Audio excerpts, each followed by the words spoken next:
اعوذ باللہ من الشیطان الرجیم بسم اللہ الرحمن الرحیم وما تأتیہم من آیت من آیات ربہم الا كانوا عنها معرضین فقد كذبوا بالحق لما جاءهم فسوف يأتيهم أنباء ما كانوا به يستهزئون ألم يروا كم أهلكنا من قبلهم من قرن مكناهم في الأرض ما لم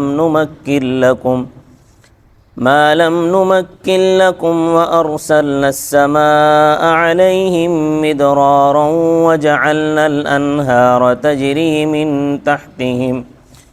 تجري من تحتهم فأهلكناهم بذنوبهم وأنشأنا من بعدهم قرنا آخرين ولو نزلنا عليك كتابا في قرطاس فلمسوه بأيديهم لقال الذين كفروا إن هذا إلا سحر مبين وقالوا لولا أنزل عليه ملك ولو أنزلنا ملكا لقضي الأمر ثم لا ينظرون ولو جعلناه ملكا لجعلناه رجلا وللبسنا عليهم ما يلبسون صدق الله العظيم۔ آج قریش توحید کی دعوت کو ٹھکرا رہے ہیں۔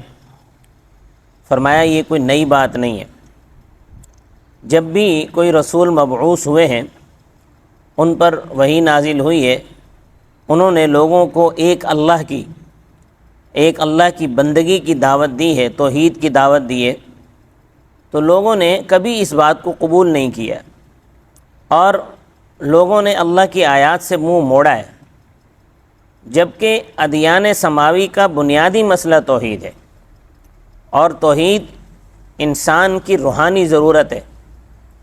اللہ تعالیٰ پروردگار عالم ہے، اس لیے وہ مخلوقات کی ہر ضرورت پوری فرماتے ہیں۔ دیگر مخلوقات کی، انسان کے علاوہ جو دیگر مخلوقات ہیں، ان کی صرف مادی ضروریات ہیں، اور انسان کی مادی ضروریات بھی ہیں اور روحانی ضروریات بھی ہیں۔ مادی ضروریات پوری کرنے کے لیے اللہ نے انسان کو عقل دی ہے، عقل کا استعمال کر کے وہ اپنی ضرورتیں پوری کرتے ہیں، اور روحانی ضرورت کی تکمیل کے لیے اللہ پاک نے رسالت اور نبوت کا سلسلہ قائم کیا ہے۔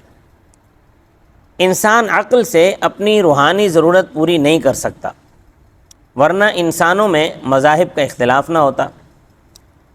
اللہ کی معرفت اور اللہ ہی کا معبود ہونا یہ وحی کے ذریعے سے معلوم ہو سکتا ہے، مگر افسوس ہے کہ رسولوں کی امتیں ہمیشہ دعوت سے منہ موڑتی رہی ہیں۔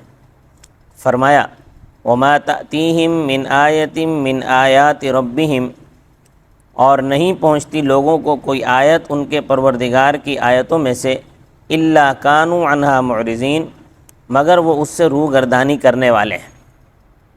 اللہ کی آیات کیا ہیں؟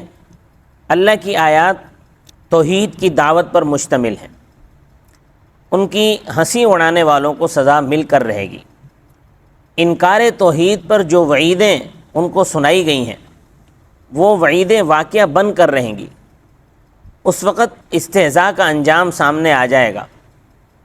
آیت پاک میں حق سے مراد دین حق ہے، اور دین حق کا بنیادی عقیدہ توحید ہے۔ تو توحید کے منکرین کو یہ بتلایا ہے کہ تم جس وعید، یعنی جو ہم نے تمہیں ہلاکت کی وعید سنائی ہے، اس پر جو تم ہنستے ہو، جو تم آوازیں کستے ہو، یہ جب واقعہ بن کر تمہارے سامنے آئے گی تو تمہارے ہاتھوں کے طوطے اڑ جائیں گے اور تم چیمی کنم پکارتے پھرو گے۔ اس وقت افسوس سے کوئی فائدہ نہیں ہوگا، آج بات مان لو تو فائدے میں رہو گے۔ تو فرمایا فقد کذبوا بالحق لما جاءہم، پس بالتحقیق انہوں نے، یعنی قریش نے، دین حق کون سا ہے؟ جو دعوت توحید پر مشتمل ہے، تو دین حق کو جھٹلایا۔ فسوف یأتیہم، جب وہ ان کو پہنچا، انباء ما کانوا بہ یستہزئون، فسوف یأتیہم انباء ما کانوا بہ یستہزئون، یہ لما جاءہم کا مطلب ہے کہ جب ان کو وہ دین پہنچا۔ فسوف یأتیہم انباء ما کانوا بہ یستہزئون، پس عن قریب ان کو پہنچے گی اس وعید کی حقیقت جس کی وہ ہنسی اڑایا کرتے تھے۔ سنت اللہ یہ ہے کہ جب کوئی رسول مبعوث کیے جاتے ہیں، لوگ ان کی بات قبول نہیں کرتے تو اللہ تعالیٰ اس قوم پر سخت حالات لے کر آتے ہیں تاکہ وہ کچھ ڈھیلے پڑ جائیں اور ایمان لے آئیں۔ مگر جب وہ سیدھے نہیں ہوتے تو بدحالی کی جگہ خوشحالی اللہ پاک لے آتے ہیں تاکہ وہ اللہ کا شکر بجا لائیں اور ایمان لائیں۔ تو لوگ خوب بڑھ جاتے ہیں، ان کی نفری زیادہ ہو جاتی ہے، گزشتہ بدحالی کو زمانے کا الٹ پھیر قرار دینے لگ جاتے ہیں، تو کتے کی دم جو ہے وہ ٹیڑھی ہی نکلتی ہے، تو اچانک عذاب ان کو آ پکڑتا ہے اور ان کو کیفر کردار تک پہنچا دیا جاتا ہے۔ سورۃ الاعراف کی آیت نمبر 94-95 میں اسی سنت الہی کا تذکرہ ہے۔ مثلا زمانہ ماضی کی کتنی امتیں تھیں، عاد، سمود، اور جن کو موجودہ کفار قریش سے بھی زیادہ طاقت حاصل تھی، زیادہ قوت حاصل تھی، ساز و سامان ان کے پاس زیادہ تھا، ان کے اوپر بارشیں خوب برستی تھیں، نہریں ان کی رواں دواں تھیں، ان کے کھیت کھلیان سب آباد تھے، باغ سرسبز و شاداب تھے، عیش و آرام اور خوشحالی کا دورہ تھا۔ مگر جب انہوں نے رسولوں کی دعوت توحید قبول نہ کی، اللہ کی باتوں کا مذاق اڑایا، تو اللہ نے ان کو ان کی جرموں کی پاداش میں پکڑ لیا اور ان کا نام و نشان مٹ گیا، اور ان کی جگہ دوسری امت نے لے لی۔ اللہ کا کچھ نقصان نہیں ہوا، آبادی اسی طرح برقرار ہے، دنیا اسی طرح آباد ہے۔ آج بھی اگر قریش اپنی ضد پر اڑے رہے اور انہوں نے آیت اللہ کا اسی طرح مذاق اڑاتے رہے تو مجرمین جتنے وہ تباہ ہوں گے، دوسرے لوگ ان کی جگہ لے لیں گے، یعنی انصار۔ رسول کی دعوت چار دانگ عالم میں پھیل کر رہے گی۔ تو فرمایا الم یرو کم اہلکنا من قبلہم من قرن مکناہم فی الارض، کیا نہیں دیکھا انہوں نے کتنی ہلاک کی ہم نے ان سے پہلے امتیں جن کو ہم نے زمین میں جما دیا تھا۔ ما لم نمکن لکم، جیسا ہم نے تم کو اے قریش نہیں جمایا۔ وارسلنا السماء علیہم مدرارا، اور ہم نے ان پر آسمان سے موسلا دھار پانی برسایا۔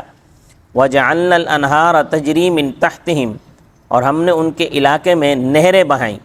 فاہلکناہم بذنوبہم، پس ہم نے ان کو ان کے گناہوں کی پاداش میں برباد کر دیا۔ وانشأنا من بعدہم قرنا آخرین، اور ہم نے ان کے بعد دوسری امت پیدا کر دی۔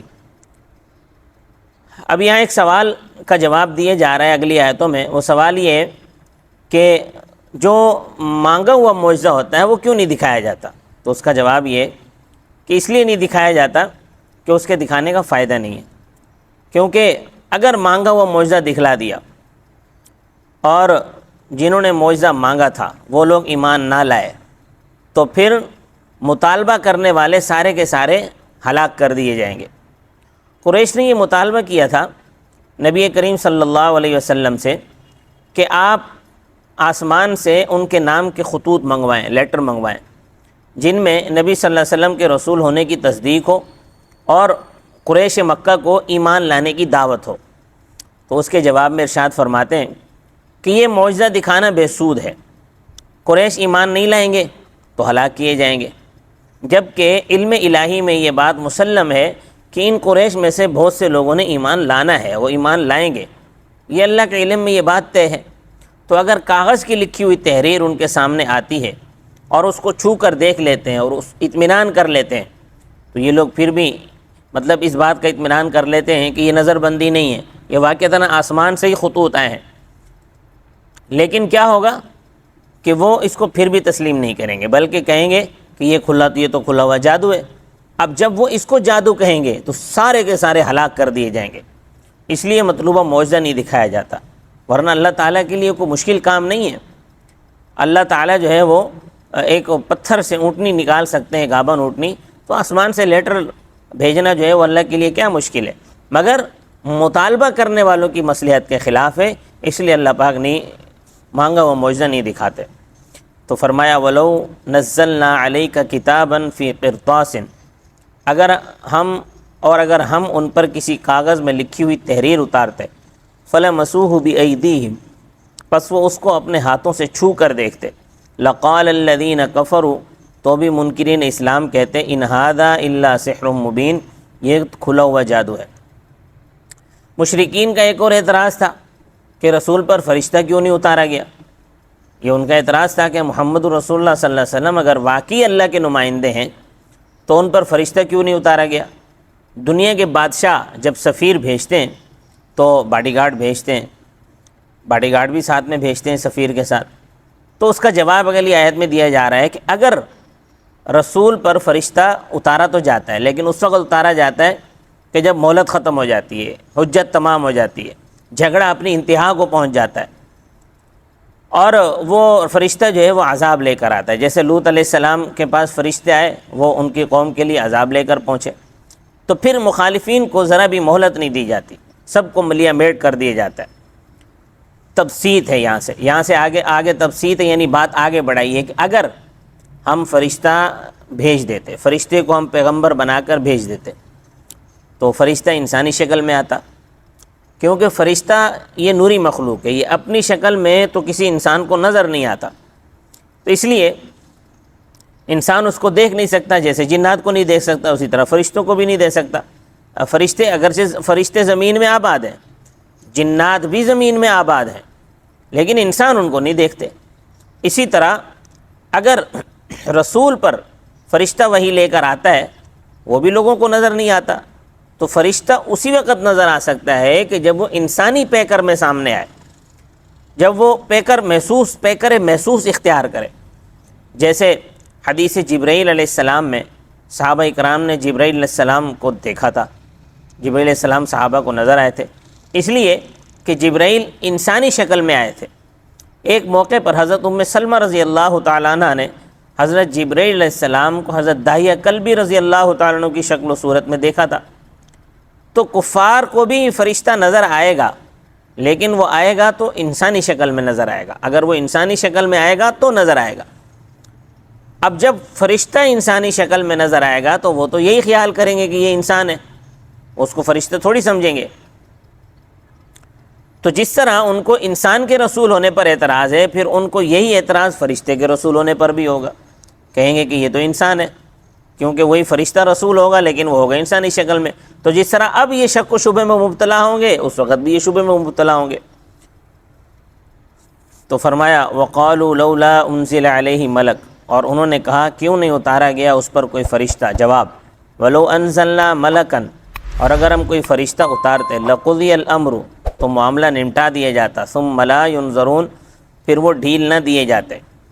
اب آگے تبسیط ہے، وَلَوْ جَعَلْنَاهُ مَلَكًا، اور اگر ہم رسول کو فرشتہ بناتے، لَجَعَلْنَاهُ رَجُلًا، تو ہم اس کو آدمی بناتے، وَلَلَبَسْنَا عَلَيْهِمْ مَا يَلْبِسُونَ، اور ان پر مشتبہ کرتے جس طرح وہ اب شبہ میں پڑے ہوئے ہیں۔